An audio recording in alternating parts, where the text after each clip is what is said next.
Boa noite a todos. Boa noite ao pessoal que está em casa, que nos acompanha pela internet. A gente vai dar início a mais uma atividade de exposição da doutrina e passes. Né? Para quem nos assiste pela primeira vez ou vem aqui pela primeira vez na nossa casa, essa atividade consiste, né, na exposição de um dos capítulos do Evangelho segundo o Espiritismo, em ordem, né, na ordem como ele foi organizado pelo Allan Kardec. Né? Hoje o Zé vai expor para a gente o capítulo 17, Sede Perfeitos. Num segundo momento, a gente tem os passes para aqueles que desejarem. Para o pessoal que está em casa, que não pode estar aqui presencialmente, pode separar uma jarra, uma garrafinha com água filtrada ou fervida, né, para que seja feita a fluidificação da água, que é um passe residual. Né? Os espíritos superiores, né, que nos acompanham, que nos inspiram sempre pelo melhor caminho, eles fazem a fluidificação da água, né, se encontrarem em nós a disposição emocional de transformação, de busca, de entendimento, né, e ao final da exposição, da palestra, vocês podem consumir a água. Tá? Então, para nós entrarmos num estado de prece, de maior receptividade, vamos nos recolher internamente, olhando fundo dentro do nosso coração,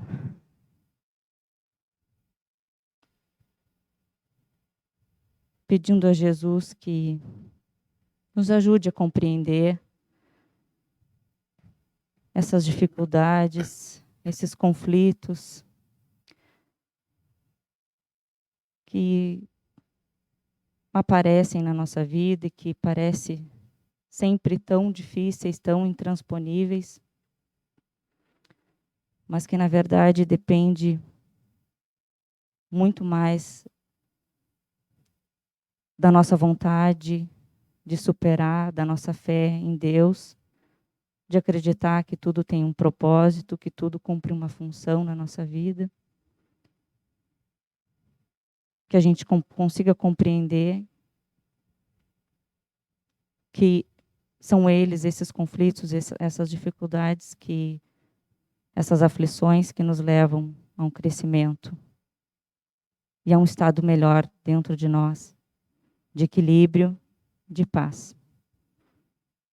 Então, tenhamos todos uma boa atividade essa noite.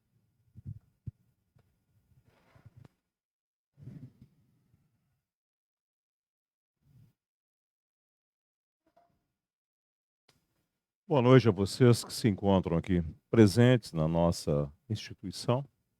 Boa noite ao pessoal de casa que nos acompanha regularmente aí, né? E eu poderia acrescentar, né, não um boa noite, mas com alegria com a quantidade de desencarnados que se fazem presente hoje aqui, buscando também entendimento.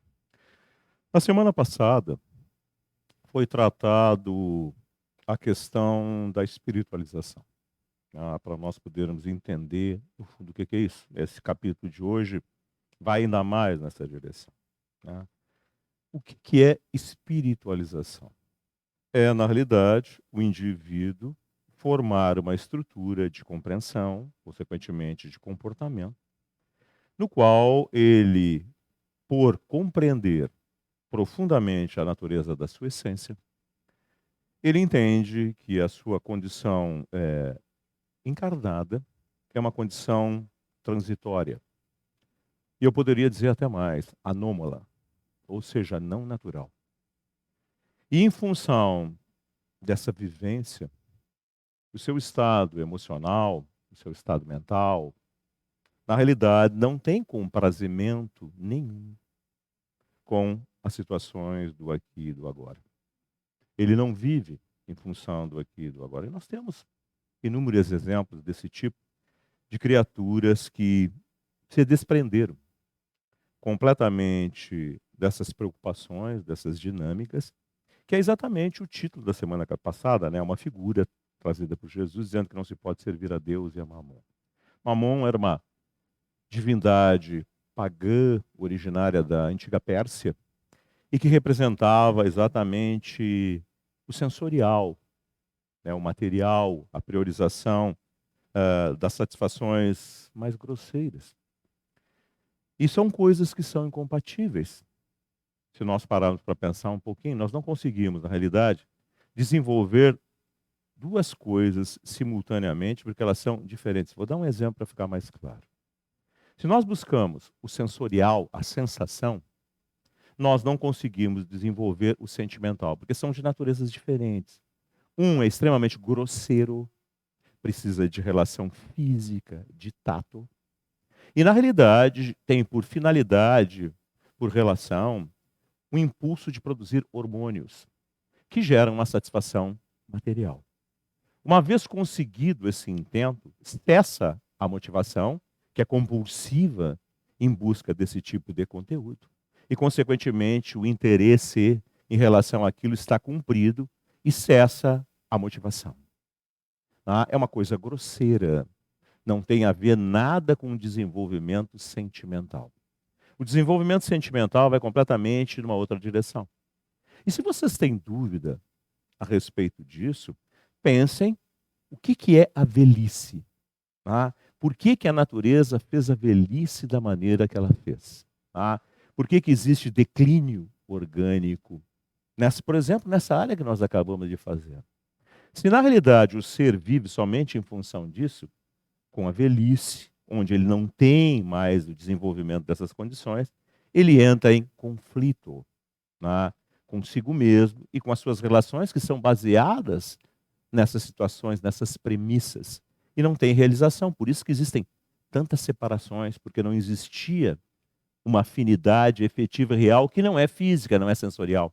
Inclusive, isso é tratado num outro capítulo do Evangelho segundo o Espiritismo, que tem por título Não Separeis o que Deus juntou, onde se fala, inclusive, a respeito do divórcio. Imaginem falar sobre divórcio em 1857. Só para ilustrar.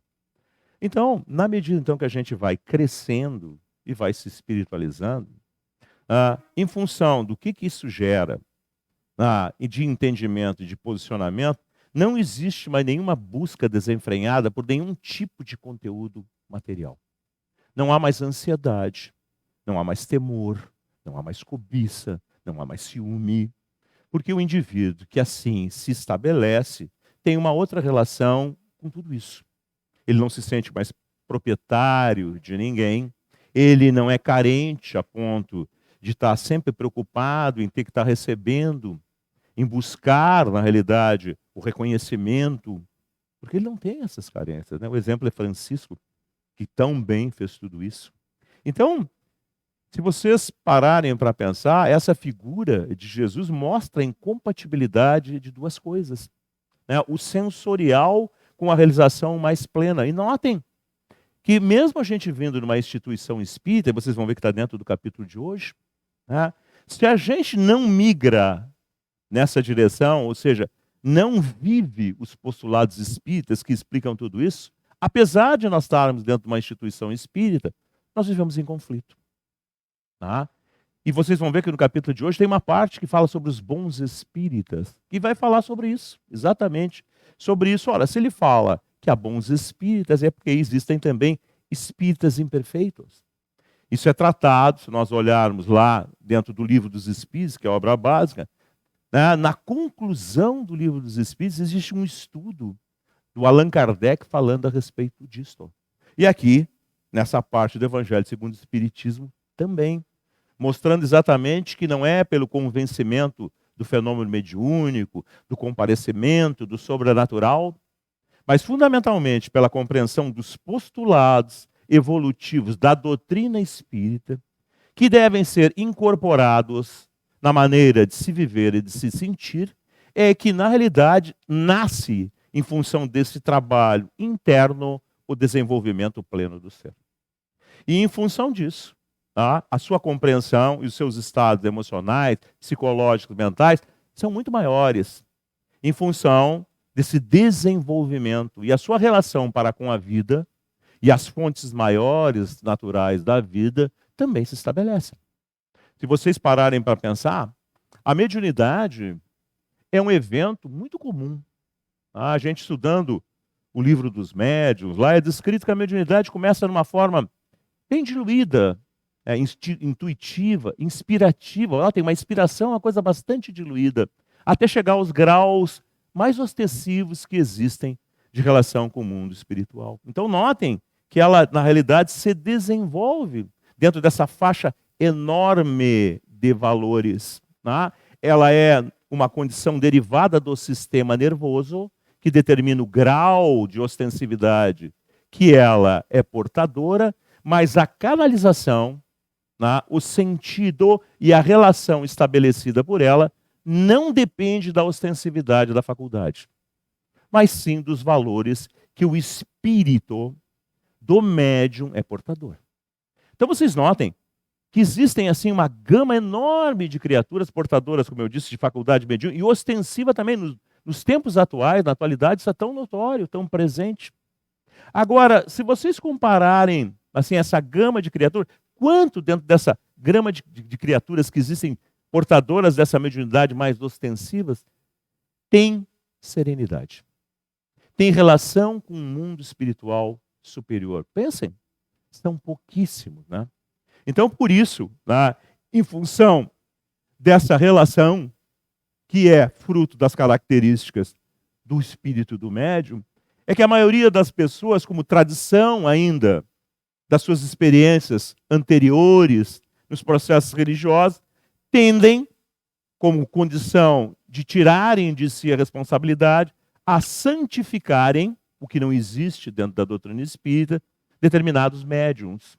O exemplo mais notório é o Chico e o Divaldo. Né? Então, o que é esse mecanismo psicológico de fuga que é estabelecido pela santificação? Quando eu coloco alguém nessa condição, notem que dentro da doutrina espírita não existem santos. Tá? Porque a doutrina espírita fala em processo de evolução, não de criaturas dotadas de condições especiais favorecidas. Muito ao contrário. Fala na lei de trabalho, de desenvolvimento e de conquista dos seres. Mas dentro do movimento, esses espíritos que hoje migram para o movimento espírita já viveram inúmeras vezes. Já tiveram inúmeras experiências religiosas e trazem no seu psiquismo profundo essas heranças de fuga. Então, a ideia é, se eu santifico alguém, essa condição é inatingível dentro da crença usual dessa ideia. E isso faz com que, na realidade, eu não tenha relação de desenvolver essa condição. Com isso, o que eu digo? Eu sou normal. E quem faz isso é anormal. Quando, na realidade, é o contrário. Como dizia Jesus, falando do fardo, do domínio que ele representava em relação à natureza da vida, ninguém recebe um fardo maior que a capacidade de seus ombros. Porque senão seria uma impropriedade divina. Em outras palavras, seria uma burrice de Deus. E como Deus não é burro, ele não pode dar uma carga para um indivíduo que ele não possa suportar. Então, tudo aquilo que chega até nós está dentro da nossa gama de experiências. Mas então Jesus dizia também que é preciso procurar para encontrar, é preciso bater que a porta se abrir. É preciso ir na direção das coisas para que o céu, a figura lá colocada, te responda. O primeiro passo é teu, tu tem que buscar. E essa faculdade, normalmente, em função das nossas heranças ancestrais de problemas, em vez de ser uma condição natural, em que o indivíduo se relacione em plenitude com ela, normalmente ela é expiativa. O que é isso? Ela é, aparentemente, um problema. Porque ela gera, em função dos estados psicológicos do médium, relações com espíritos muitas vezes desequilibrados, atraídos por essas características, gerando um problema. Vocês vão dizer, então qual é a finalidade disso? A finalidade é que o problema faz a gente buscar solução. E buscando solução, a gente descobre uma gama enorme de coisas a respeito da existência, da vida, e, consequentemente, seus objetivos e como nós nos inserimos dentro disso tudo.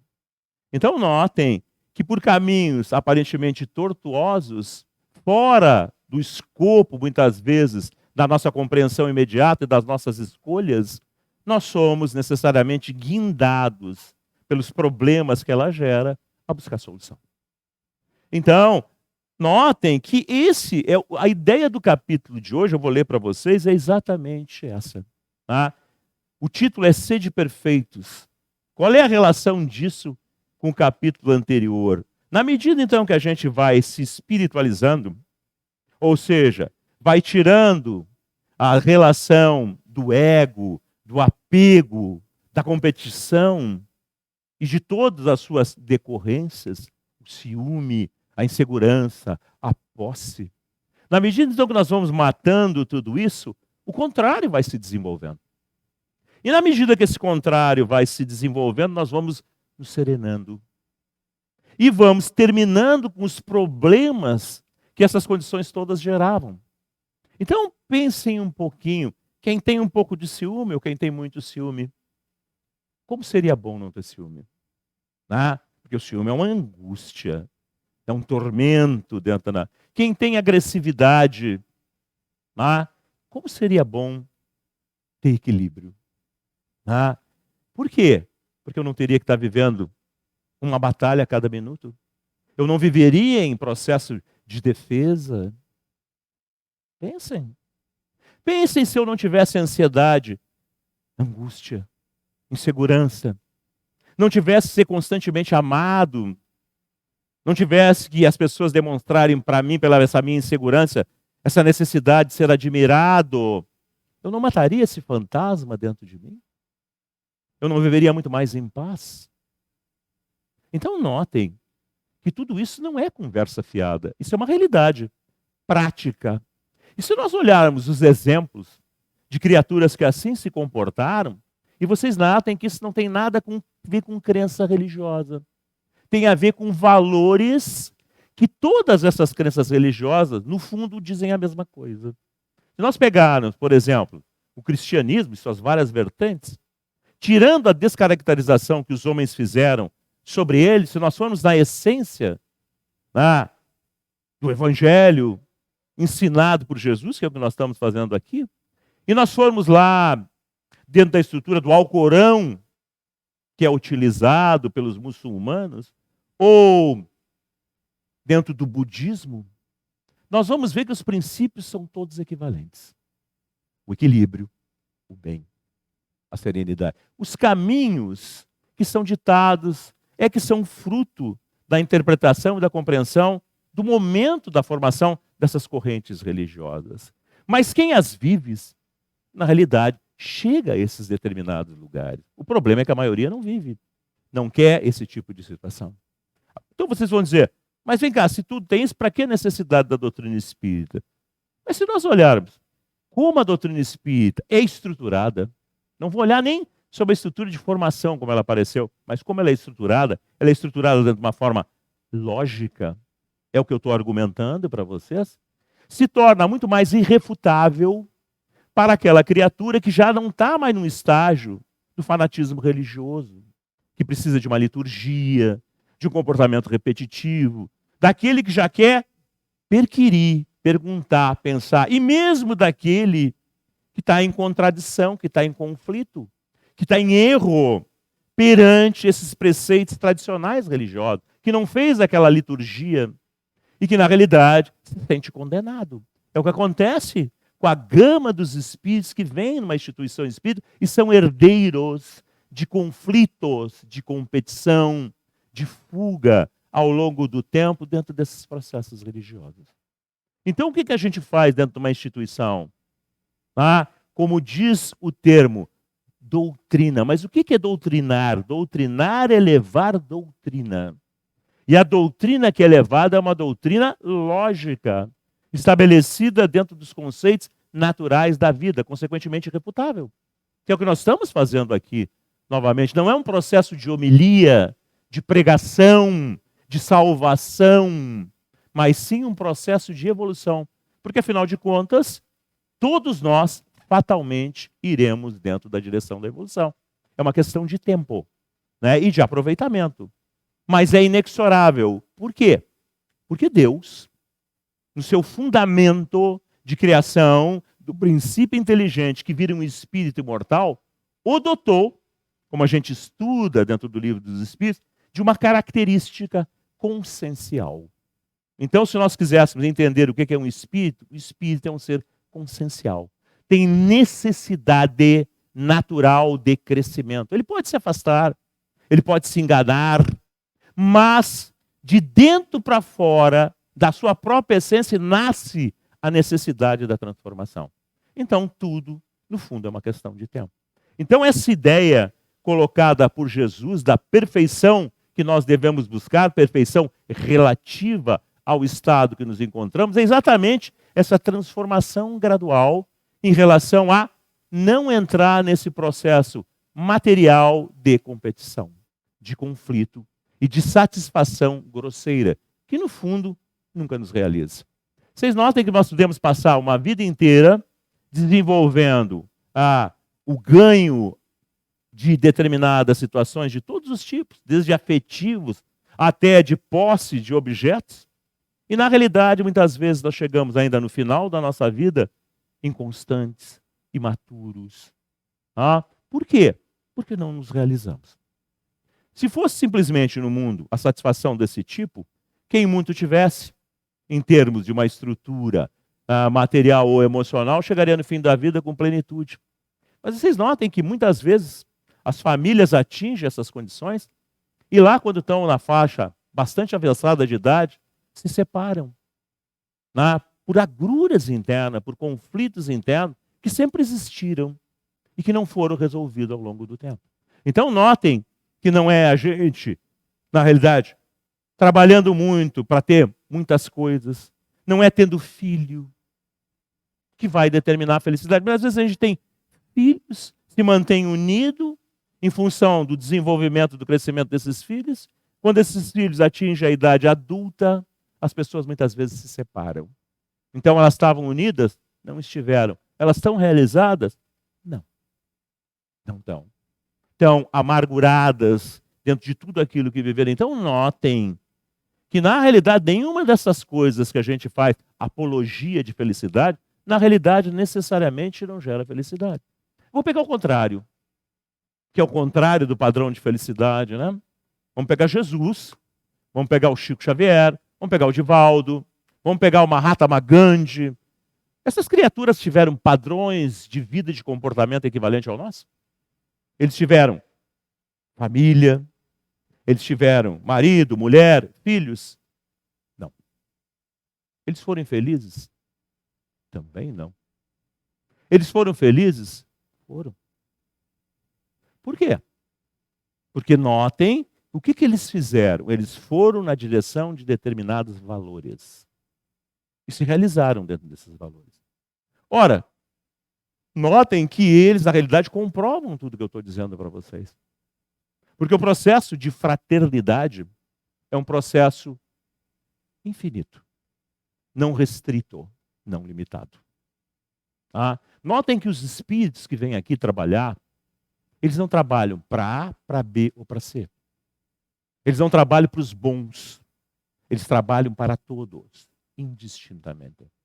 A fim de que todos tenham o benefício do crescimento. E eles trabalham sempre.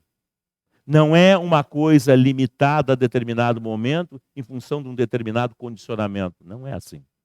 É um investimento contínuo, porque esse investimento contínuo é que dentro do tempo trará o amadurecimento dos que são revoltados, dos que são primitivos, porque eles precisam de investimento, eles precisam de oportunidade.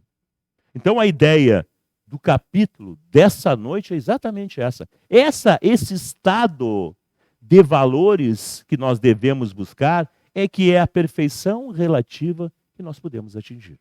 Eu vou ler a parábola que dá origem a tudo isso, para que a gente tenha um elemento de comparação. Olhem bem como ela começa. Uma coisa que a gente tem dificuldade até de compreender. Notem que ela começa assim, amai os vossos inimigos. Fazei o bem ao que vos odeiam e orai pelo que vos perseguem e caluniam. Então notem, se a gente parar para pensar sobre isso, na nossa condição natural, a gente vai dizer, mas como? Como que eu vou fazer isso? E é simples de entender como eu vou fazer isso. Na realidade, se eu mudar a minha ótica. O que é um inimigo? Vocês já pararam para pensar o que é um inimigo? O inimigo é uma criatura que tem características antagônicas às nossas.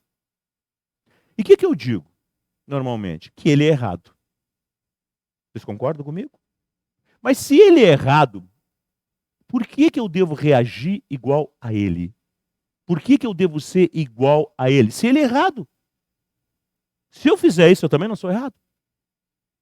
Jesus ensinou isso, quando te baterem numa face, daí a outra. A ideia dentro dessa frase é exatamente essa.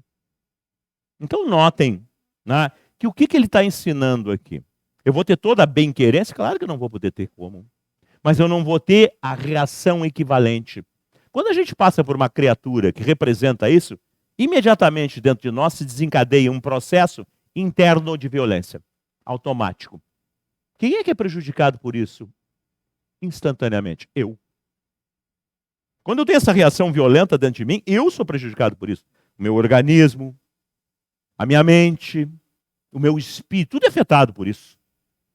Ah? O outro que eu tenho bronca dele pode nem saber. Ou pode ter no mesmo estado natural, equivalente ao meu.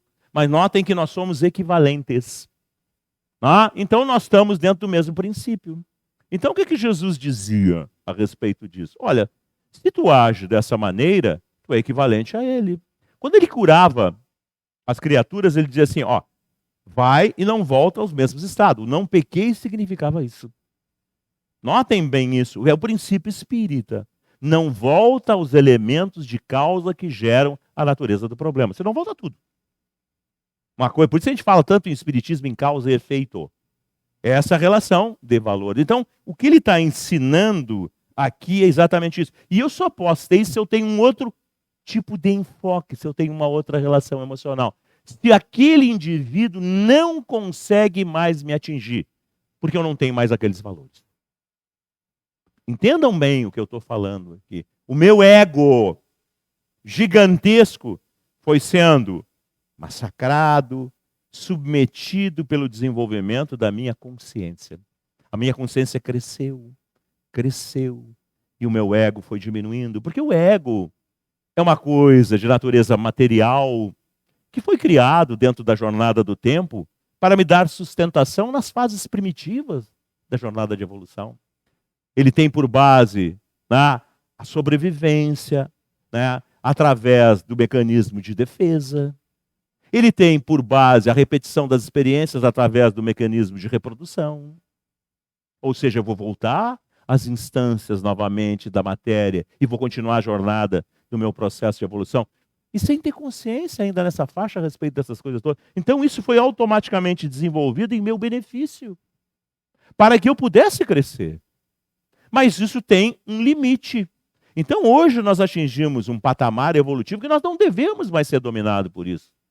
Mas ainda estamos adulterando essa condição, estamos dando outras conotações. E essas adulterações geram todos os problemas que nós temos. Então é preciso que o lado mais pleno do ser, mais inerente à sua natureza intrínseca, consciencial, é um ser inteligente, amadureça. E domine essa característica mais primitiva, gerando naquele ser mais equilíbrio, mais desenvolvimento. Notem que quando o Chico Xavier começou a sua jornada e teve contato, os primeiros contatos com o espírito do Emmanuel, que iria orientá-lo, ele pergunta para o espírito de Emmanuel o que ele deveria fazer, o que era necessário. E ele vinha de uma crise de mediunidade. Ele passou anos a fio com crise de mediunidade, ele conversava com o padre dizia para ele que era demônio. Ele passou os maiores problemas, até que ele tem a oportunidade de tomar contato com a doutrina espírita. Através de Martins Peralta. Né? E aí ele descobre tudo isso e entra em relação com a sua faculdade mediúnica e conhece o espírito Emmanuel, que iria, na realidade, orientá-lo ao longo de toda a existência. Então o espírito de Emmanuel diz para ele que ele precisaria ter, fundamentalmente, 3 coisas. E ele pergunta, embevecido com a compreensão de tudo aquilo, depois de ter passado tantas dificuldades ao longo da existência, desde criança, desde 4 anos. E o Espírito chamando para ele que era preciso ter, em primeiro lugar, disciplina, em segundo lugar, disciplina, em terceiro lugar, disciplina. Disciplina para o Chico Xavier. Imagine, uma criatura com aquele perfil, ainda assim, ele precisava ser disciplinado. E a disciplina é uma imposição de valores. Tá? O ser que precisa se disciplinar é porque é indisciplinado. Então notem que o Emmanuel diz para ele, tu vai ter que te impor um rigor. E olha que ele já era doce, hein? E olha que ele já era uma criatura muito equilibrada. Mas o Emmanuel diz para ele, tu tem que te impor esse rigor. Se isso é válido para ele, imagine para nós. Agora, quem quer esse rigor? Vou fazer uma nova comparação para vocês. Tá? Quando a gente tem determinado vício, e os vícios são todos oriundos de compulsividades de fuga que nós somos portadores. Tá? Isso é notório. Eu bebo para fugir. Eu uso drogas para fugir. Ou seja, para criar um estado de alienação momentâneo que diminui as tensões que eu vivo. Eu faço sexo compulsivo para ter condição hormonal para fugir. Eu como sem parar para ter satisfação momentânea para compensar os meus conflitos. Então notem que todas essas coisas que nos dominam compulsivamente, que são vícios de todos os tipos, na realidade são elementos de fuga. Como é que a gente, na realidade, supera isso? Mesmo na técnica da tradicional humana, o alcoólatra não tem que se impor um rigor de não beber? Se ele, na realidade, não se impor o rigor e não desenvolver essa consciência de autoenfrentamento, a qualquer momento ele retorna à fuga. O drogado, a mesma coisa.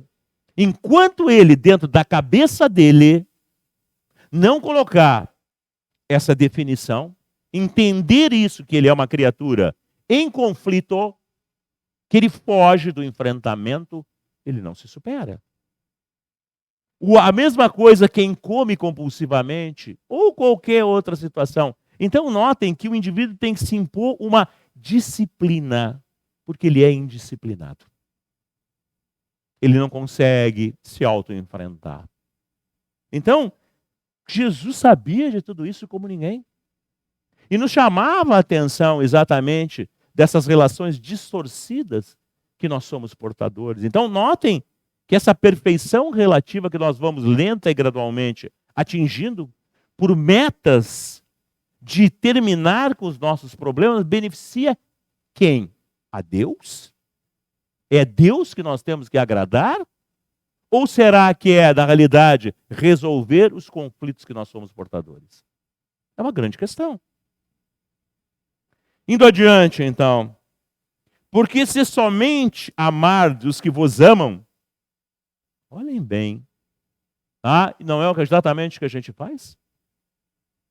E aí vai falar para a ideia hebraica de troca, que vige até hoje, né? Que recompensas tereis disso? Porque o hebreu só fazia alguma coisa em função de ter um retorno.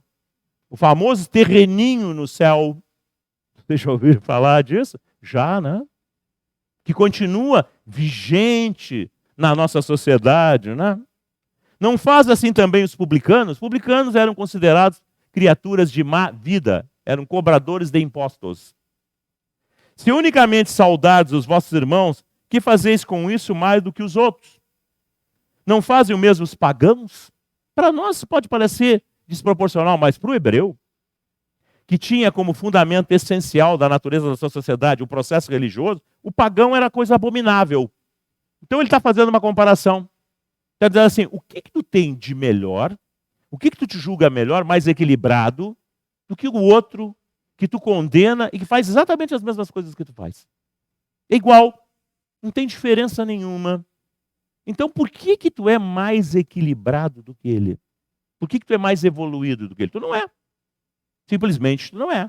Então notem, por que isso tem relação conosco? Porque nós estamos presos a formato. Assim como o hebreu era preso a formato. Então, se eu venho no centro espírita tomar passe, ou participo de alguma coisa, isso me dota da condição? Não. Não dota. Se eu não passo a ter esses valores, não adianta, não funciona. Assim como não adianta eu ir à missa, 50 anos ir na missa, se eu não vivenciar os postulados de transformação dentro do dia a dia. Não adianta eu ir ao culto, não adianta eu citar mantras, não adianta eu repetir o Alcorão, se eu não passar a ser os valores ali contidos. Então é disso que ele está fazendo comparação. Sede, pois, vós outros perfeitos como é perfeito o vosso Pai Celestial. Qual a relação disso tudo? Isso é o título do capítulo. Deus não oferece o dia a dia igualmente para todos? É uma pergunta que eu faço para vocês. Quando o sol nasce, né, quando as oportunidades, o aparecimento de um novo dia se estabelece, isso é feito de forma especial para A ou para B? Ou chega para tudo? Para todo mundo. Chega para o traficante, chega para o pedófilo. Não chega. Chega lá para quem é tarado, chega para quem é desequilibrado. Da mesma maneira que chega para as criaturas mais nobres. A vida é uma oportunidade constante. O que eu vou fazer em relação à coisa é problema meu. Então não dá para mim culpar a Deus, porque Deus me oferece a existência, o dia a dia, para mim estabelecer. Então ele diz, sejas perfeito como Deus é, porque Deus equilibra tudo. Vocês notem que a natureza é harmonia, é plenitude. Ele não castiga ninguém. Nós aprendemos dentro dos processos religiosos a ideia de castigo e recompensa. Isso não existe. Jesus definiu muito bem isso quando disse, a cada um segundo suas obras. Se eu planto na violência, é porque eu tenho violência dentro de mim. Aonde essa violência começa a atuar? Primeiro dentro de mim. Tá? Então quem planta sarças não colhe trigo. Se eu planto banana, nasce banana. Se eu planto desequilíbrio, é porque eu tenho desequilíbrio. Então isso acontece, se desenvolve onde? Dentro de mim. É em mim. Não é castigo nenhum. É um estado de escolha com o que está associado a esse estado de escolha. Vocês estão me entendendo? Então não é nada que é dito, olha, tu faz isso, tu vai ver o que é bom para a tosse. Não. É normal. E isso tem um limite. Qual é o limite? O limite da minha saturação. Como eu falei para vocês inicialmente, nós somos seres conscienciais. Então nós podemos fugir, negar, tentar, na realidade, estabelecer determinadas meias-verdades ou mentiras. Isso dura um determinado tempo. Chega num limite. Eu vou fazendo isso. Estou gerando, estou desenvolvendo isso aonde? Em primeiro lugar, em mim. Dentro de mim. Eu espalho para fora. Para os demais. Entra nisso quem quiser. Eu vou lá e provoco alguém. Esse alguém pode ou não entrar dentro da minha provocação. Se ele não entrar dentro da minha provocação, eu não consigo fazer nada nele. Absolutamente nada. Mas em mim, é certo que aquilo está se desenvolvendo. Então não é uma panela de pressão? Ao longo do tempo, se não é um aumento constante, aí vocês vão entender as doenças de todos os tipos. Desde as orgânicas até as mentais, emocionais. Vocês vão entender elas, como elas são criadas, qual a etiologia de tudo isso. Vocês vão entender por que existem doenças autoimunes, em que, na realidade, o corpo agride o próprio corpo, que tem por matriz a culpa, que vem ao longo das vidas sucessivas. Vocês vão entender por que existem conflitos mentais, emocionais, por que uma criança nasce de berço assim, por que tem alterações genéticas, que está tudo dentro da matriz, da projeção do espírito sobre si mesmo. Então, na medida que a gente vai entendendo todas essas coisas, a gente entende que nós somos herdeiros de nós mesmos. Mas também nós somos construtores do nosso amanhã. E o nosso amanhã é o minuto seguinte. É o dia seguinte. É a semana seguinte. Se nós somos herdeiros do passado, e o passado pode ser ontem, pode ser semana passada, o mês passado, o ano passado, mas pode ser a vida passada. Nós podemos resolver tudo isso por um processo de busca de conscientização, de transformação. Tem a ver com disciplina? Fundamentalmente. Tem. Então, Jesus está chamando atenção a respeito disso tudo. Tem mais uma parábola que eu não sei nem se eu vou conseguir, que é a parábola do semeador, que tem a ver diretamente com tudo isso. Ele vai mostrar, dentro dessa parábola, que ela é grande e o tempo está avançado, mas seria importantíssimo. O problema é que nós temos limitação de tempo por causa das transmissões. Que na realidade sai semeando. É uma figura utilizada daqui, ó. A característica da sociedade hebraica era exatamente essa, né? Era cultivo de uvas, de oliveiras, então, e de outras coisas, de grãos para consumo diário. E ele usa essa figura falando das sementes, vai jogando as sementes, ela vai caindo em caminhos distintos. E de acordo com essas sementes dentro desse caminho, ela se desenvolve ou não se desenvolve. Uma comparação com os seres na jornada dentro do tempo. Que tem a ver com tudo isso que eu acabei de falar com vocês. Não vai dar tempo para falar, mas a ideia é ela, parábola do semeador. Então, o que é isso? Na realidade, o espírito imortal vai dentro do templo, tendo as oportunidades de crescimento. Por isso que Jesus sempre falou, cada um segundo suas obras. Nós estamos inseridos também dentro dessa realidade. Então, vocês que vieram aqui nessa noite, eu não vou me prolongar mais, por causa do avanço do horário, pensem a respeito disso tudo. Se ajustem. Aprendam a ser verdadeiros. A finalidade do livro dos Espíritos, contido na pergunta 909, o fundamento do livro dos Espíritos é: conhece-te a ti mesmo. Sinal que a gente não se conhece. Sinal que a gente não se reconhece. Porque quando você se reconhece e se olha em verdade e descobre: olha, eu tenho isso, eu sou assim. Eu tenho ainda esses impulsos, essas características. Mas eu estou tendo uma oportunidade de entender isso hoje de uma outra maneira. A doutrina espírita está fazendo isso comigo. Qual é a posição que eu vou fazer? Qual é a escolha que eu vou tomar? Vou manter isso? Ou vou me enfrentar? Ou vou me determinar? Ou vou me disciplinar? Se eu fizer isso, eu vou terminar com os conflitos. É difícil. É difícil porque também lá na pergunta 911 do Livro dos Espíritos diz que quando a gente diz que alguma coisa é impossível, é porque a gente se compraz na natureza dessa coisa, pela nossa inferioridade. É literal isso dentro do Livro dos Espíritos.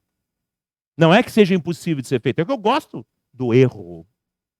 Eu gosto do problema, eu tenho ilusões a respeito das coisas. E, consequentemente, eu tenho que sofrer as consequências para que essa ilusão acabe. Afinal de contas, o que mata uma ilusão? Uma desilusão. Então, o que é desilusão? É a constatação que eu vivia uma ilusão, que não era o que eu achava, que era uma outra coisa. É amargo? É difícil? É. Por quê? Porque eu batia martelo que era verdadeiro. Mas não era. Quanto mais eu bato martelo e mais eu temo, maior o tamanho da desilusão. Então, dentro da nossa capacidade de pensar, vale a pena continuar teimando sobre determinadas coisas que se sustentam de forma racional? É a pergunta que eu faço para vocês. É assim que é a atividade espírita? É. O que a gente faz? Vai salvar alguém? Não. Nós vamos, na realidade, ajudar esse alguém a se conscientizar. Só com conversa? Não, com exemplo. Porque o indivíduo que recebe a ideia, ele pode dizer: será que é verdade? Será que ele não está me rasgando? Será que ele não é um conversador de marca fiada? Os espíritos fazem muito disso. Aí eles saem atrás da gente. Vamos ver como é que é o nosso dia a dia. Vamos lá ver. Como é que aquele cara lá, como é que ele funciona? Será que ele não é um conversador dentro do centro espírita? E aí, se no nosso dia a dia a gente não vive essas coisas, qual é a conclusão que ele chega? Não é. Além dele não nos respeitar, ele vai, na realidade, continuar em ilusão e erro. Que ele vai dizer: viu como não é? Tem que ser que nem eu sou. Vocês estão me entendendo? E por isso que o mundo é da maneira que é. É invenção minha? Não. Outra pergunta do Livro dos Espíritos, pergunta 932. Por que a miúde, por que corriqueiramente o mal domina? Pela omissão dos bons. É a resposta dos Espíritos. Quando estes o quiserem, disciplina, querer se impor, dominarão. E o mundo será melhor. Então, para terminar, usem o que vocês têm de mais precioso. Pensem, mas sejam honestos. Sejam, na realidade, profundamente honestos, íntegros e verdadeiros. Não fujam. Não, na realidade, busquem motivações, desculpas, que na realidade não podem se sustentar. Espiritismo é uma doutrina com essas características. Tá? Como disse o Raul Teixeira em determinado momento, Espiritismo é para quem aguenta. Porque não é fácil. A gente tem que se impor um rigor, tá? A gente tem que se disciplinar, mas o benefício de tudo isso, sabe de quem é? É nosso. A gente pode, hoje e agora, matar séculos de conflito. Jesus disse isso, olha, o amor, que é o desenvolvimento do ser, cobre a multidão, olha o tamanho da relação, a multidão dos pecados. Ou seja, nós tivemos dentro da trajetória, dentro do tempo, produzindo enganos e desequilíbrios. Basta nós tomarmos esta decisão, nos enfrentarmos. E aí, toda a espiritualidade superior seguirá na nossa direção, porque nós estaremos seguindo também na direção deles. Era isso.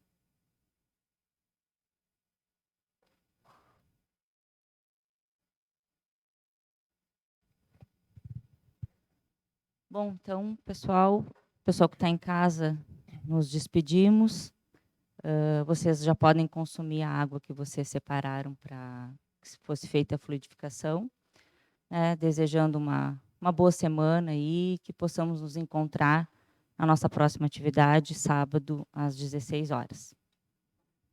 O pessoal que está presente aqui, aguarde um momentinho.